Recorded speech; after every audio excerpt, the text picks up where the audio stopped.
আজ ডিনারে বানালাম মিক্স চাউমিন। দেখুন কী কী লাগছে, পেঁয়াজ, বাঁধাকপি, ক্যাপসিকাম, গাজর, বিম, এদিকে নিয়ে নিয়েছি ডিম ও চিকেন।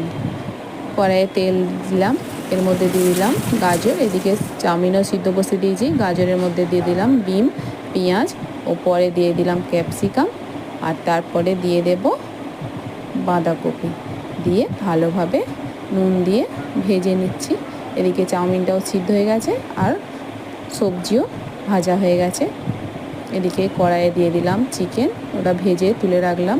এদিকে ডিমও কড়াইয়ে ভাজতে দিয়ে দিলাম, ওতে সামান্য নুন দিয়ে ভেজে তুলে নিলাম। আর কড়াইয়ে তেল গরম করে ওর মধ্যে চাউমিনটা দিয়ে দিলাম এবং সমস্ত সবজি ভাজা আর চিকেন ও ডিম দিয়ে ভালোভাবে মিশিয়ে নিচ্ছি। আর মেশানো হয়ে গেলে ওটা ভালোভাবে ভেজে নেব। এবার ওর মধ্যে দিয়ে দেব গোলমরিচের গুঁড়ো ও পরিমাণ মতো নুন দিয়ে চাউমিন রেডি।